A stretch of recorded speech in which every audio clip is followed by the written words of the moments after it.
The Dodge Charger Hellcat. It's fast, but apparently not fast enough.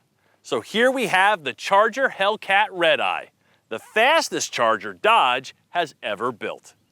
797 horsepower, 707 pound-feet of torque, capable of exceeding 200 miles per hour. All prerequisites for a solid family sedan, right?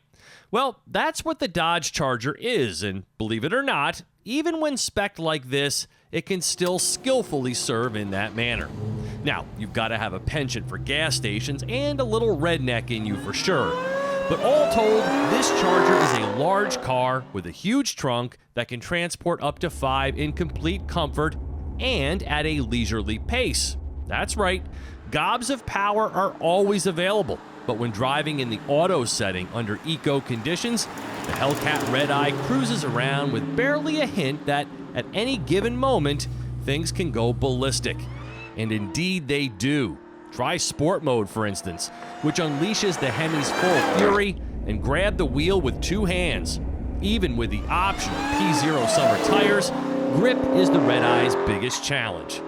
Despite a smoky line lock rubber cleaning, followed by launch control, getting this car down the runway in a straight line is tricky. So is the Redeye capable of hitting 60 miles per hour in the mid-3s and running a sub-11-second quarter mile? I'm sure that it is. But getting that power to the pavement is going to require a higher grade of tarmac than I have to offer. That being said, the wide-body competition suspension and 305 Pirellis hold this rear-wheel drive car to the road with an amazing level of competence, especially considering its combination of power and curb weight. At over 4,600 pounds, these 4 tires have a lot of responsibility. And if you drive it in real life like you do in your dreams, you'll be asking for tire rack gift cards at every birthday party. $400 per tire, in case you're wondering. In F8 green, with over $7,000 in optional equipment, including the navigation and travel group, carbon suede interior package, performance tires, warp speed granite wheels, orange brake calipers, and an unfortunate $2,100 gas guzzler tax. Total MSRP is $87,740. Fuel efficiency is not a Hellcat strong suit. Expect 12 mpg and around-the-town driving on 91 octane. That supercharger whine, the insane amounts of power immediately on tap that seemingly have no end, a rear end that breaks loose on demand. I mean, the Redeye is just more of what already makes the Hellcat outrageous. Now, the wide-body kit and bigger tires do improve handling, but let's be honest. I mean, this thing is a boat. So as the driver, you'll probably crave slightly straighter roads.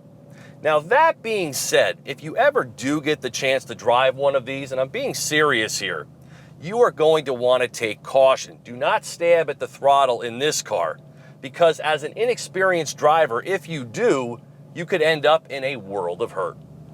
You'll learn quickly to approach the gas pedal as if it was the detonator to a bomb. And as long as you do, you'll be fine. The Redeye's substantial size and weight are palpable in the turns, but the Charger hangs on in a brutish kind of way. Drive it in manual mode, and the upgraded 8-speed auto will snap your head back with every shift. It's shockingly quick to change gears, with power so immediately delivered, it'll scare the crap out of you and your passengers. More boost with a larger airbox, higher redline, and double the fuel pumps. The Redeye is power on top of power, capable of emptying its gas tank under full throttle in under 11 minutes. And with both the power chiller to feed denser air into the supercharger and the after-run chiller to cool things down, the Redeye's thermal management is as innovative as the engine is elemental. It's been interesting driving this Hellcat after coming off of a week with the new BMW M3. 2 racy sedans priced from $70,000, whose definition of performance could not be more different. And you sense that as soon as you sit in these oversized lazy boy-like seats. Now, while the M3 cocoons you for high G-forces, the Hellcat is like, meh, you'll mostly be going in a straight line anyway. And that's what this machine is. An outrageously powerful showboat who loves to smoke its tires and make lots of noise. And I'm not presenting that as if it's a bad thing, but this is most certainly a muscle car and not a sports sedan. And kudos to Dodge for making all of their performance features so easily accessible. Unlike other automakers who require you to press a million buttons to find drive modes and launch control, Dodge makes it super easy. This remains my favorite version of Uconnect. So much to offer, and the performance pages and drive mode screens are both exhaustive and intuitive. The best in the biz. There's seemingly nothing you can't measure, record, or personalize. And the features are strong. Heated and ventilated seats, heated steering wheel, heated rear seats, numerous USB ports, and key safety tech. The Redeye is well stocked and luxurious. Now, these brown seats wouldn't be my first choice, but the leather is very supple. And in front of the driver are even more cool gauges and readouts. The only thing missing is a head-up display, which would be great to have. The cabin is quiet, the adaptive suspension provides a firm but comfortable ride, and for a car whose foundation is this old, Dodge has done a remarkable job in keeping the Charger fresh. But a car such as this remains a video game fantasy for most.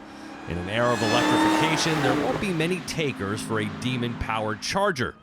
But Dodge and the Brotherhood of Muscle live in a place where time stands still, and only the power seems to change.